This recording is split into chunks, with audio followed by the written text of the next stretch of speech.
Some of your best book ideas show up polished, and some of them don't. Some of them show up strange, wordless, wildly out of place. And you sit there and you wonder, where did that come from? In The Shape of Water, the film, love didn't look like what anybody expected.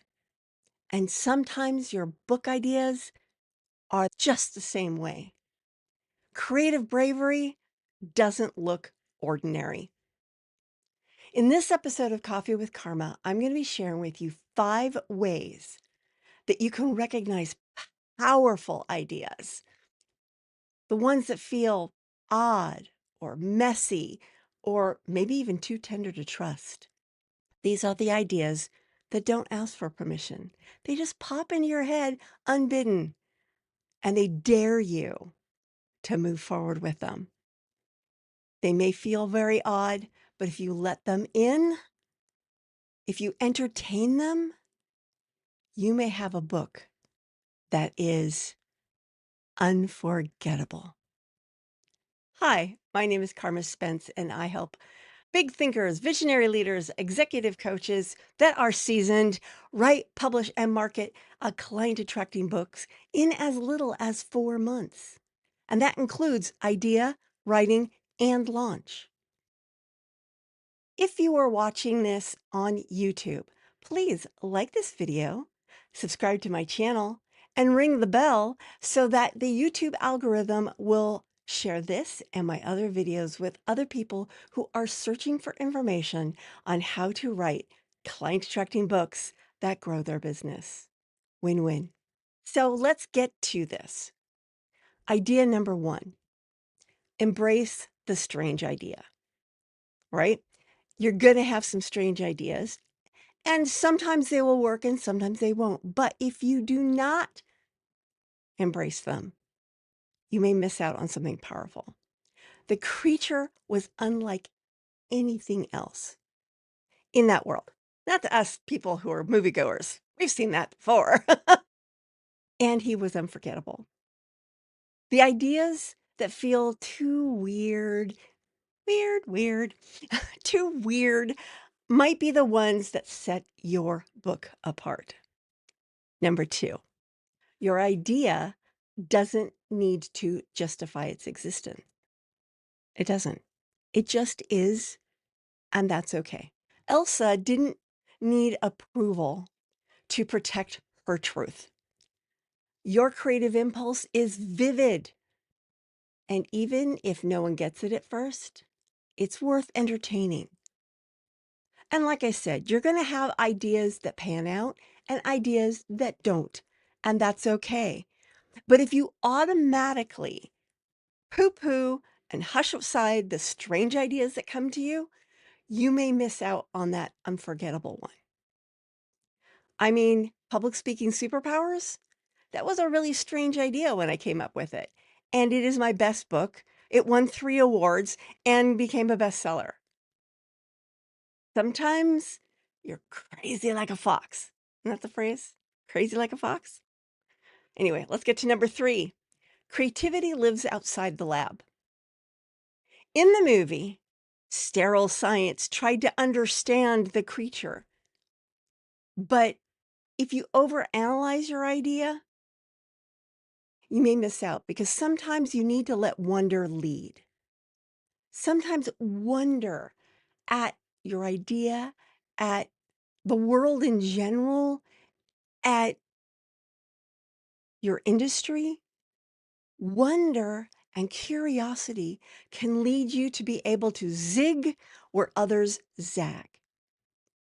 But you won't get there if you're constantly saying that's too creative and not giving those ideas at least a chance to convince you or not.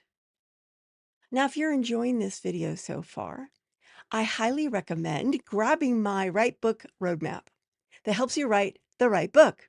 And you can get it at karmaspence.com/Write Book Roadmap. Idea number 4, flow over force. Water breaks down walls over time. I've got so many ideas around water. I think I can't remember if it's Chinese or Japanese, but it was like be like water means you just kind of go with the flow and you flow through. When you're a person who's like water, you flow over the rocks rather than try to push them. And that's kind of what's going on here.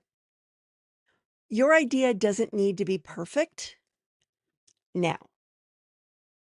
If you let flow, if you let the idea evolve, it can reshape as it moves.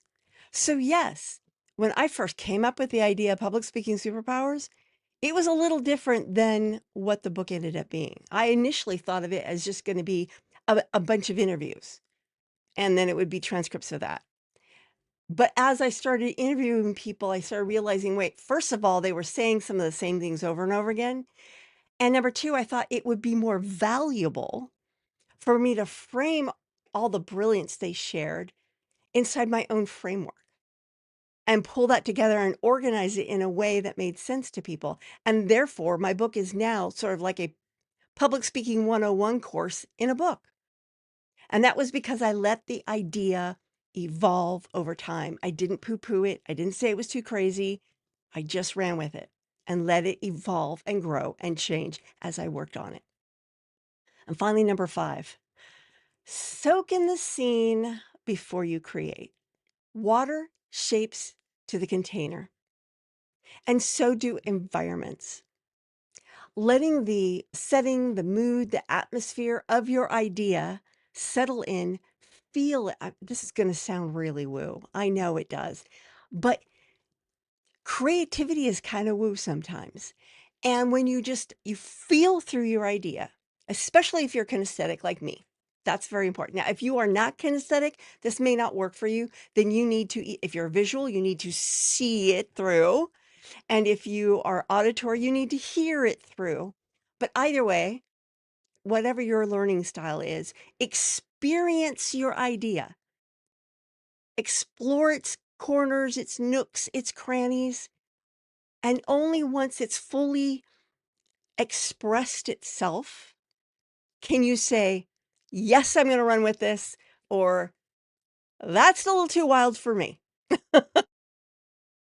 It, creativity is not as much of an intellectual, there is an intellectual component to creativity. Absolutely. I'm not saying it's not intellectual, but there is a piece of it. For some, it's most of the piece that is beyond the linear, beyond the logical. And sometimes you just need to let that play out so that you can fully evaluate the idea and how it will work with your business. So there you go. 5 ideas about how to be brave in your creativity and write a better book inspired by The Shape of Water. I will be back next week with more good stuff. But for now, ciao.